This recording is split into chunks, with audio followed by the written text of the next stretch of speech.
Mister, chiaramente oggi la vittoria era il risultato da ottenere. Dopo un primo tempo leggermente sottotono siete entrati nel secondo tempo convinti, l'avete vinta di voglia.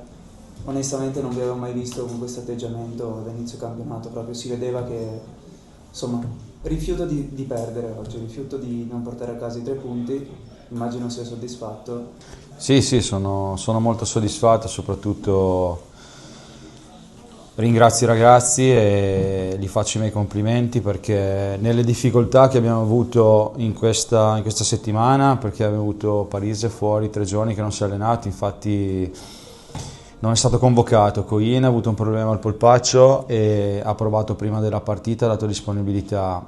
Pio a casa malato con l'influenza, Guizzino ha avuto la febbre fino a stamattina e quindi quelli che ho scelto hanno risposto al meglio. Teso è rientrato da poco, ha giocato titolare oggi, ma sapevo che aveva 60-70 minuti nelle gambe e quindi devo far solo i complimenti a loro. Questa è una vittoria di squadra, una vittoria voluta dal gruppo e gli ho chiesto prima della partita di pensare come se oggi fosse una finale per noi, perché avevamo bisogno di portare a casa molti risultati da qui alla fine e soprattutto oggi dovevamo puntare ai 3 punti. Ed è stato così contro un'ottima squadra, ma li abbiamo il primo tempo, sì, l'analisi non la vedo così vera, nel senso che abbiamo regalato 15 minuti perché non riuscivamo a trovare le occasioni e le misure su di loro, soprattutto sulla parte sinistra nostra. Poi quando abbiamo capito come uscire, ho sistemato un attimo alla fine del primo tempo e siamo usciti con più voglia di loro. Sapevamo che era una squadra da metà campo in su forte e davanti, nonostante i giocatori c'erano di qualità, dietro abbiamo fatto un'ottima fase difensiva. Mister, le faccio una domanda che le ho già fatto un'altra volta. È l'inizio di un nuovo campionato? Ma doveva essere anche dopo Adria e oggi sicuramente abbiamo più consapevolezza. Domenica abbiamo una partita fondamentale per noi per dare seguito a quello che è stato oggi, perché non vogliamo pensare di tornare da Noale come è successo poi a Portogruaro con 0 punti. Sicuramente vogliamo andare là per provare a vincere la partita, perché se lo meritano i ragazzi, perché la prepareremo in un modo che abbiamo affrontato tutte le squadre.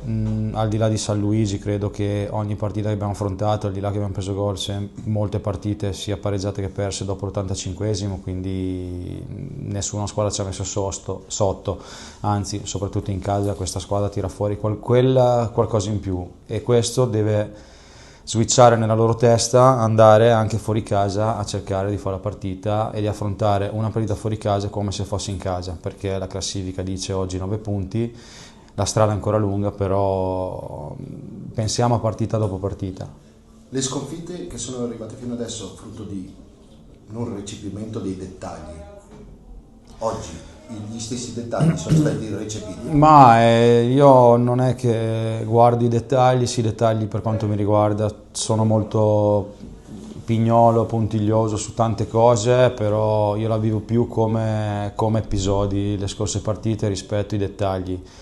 E anche andando ad analizzare tutti i gol che abbiamo preso, a parte 2 gol che abbiamo preso per errori di posizione di qualche giocatore sulle palline, il resto sono stati, diciamo, anche fortunosi, però se succedono queste cose di continuamente all'85esimo può essere anche un problema sia fisico che mentale, quindi abbiamo cercato in settimana di abbassare un po' i carichi, di rafforzare su quello che è. Ho fatto delle esercitazioni in delle partitine per cercare di non fargli prendere gol negli ultimi 2-3 minuti della partitina, cercando di rafforzare questo aspetto che in questo momento ci capitava spesso e oggi non è stato così e siamo stati sul pezzo fino alla fine, però sono molto soddisfatto e molto contento, adesso è una settimana importante per noi.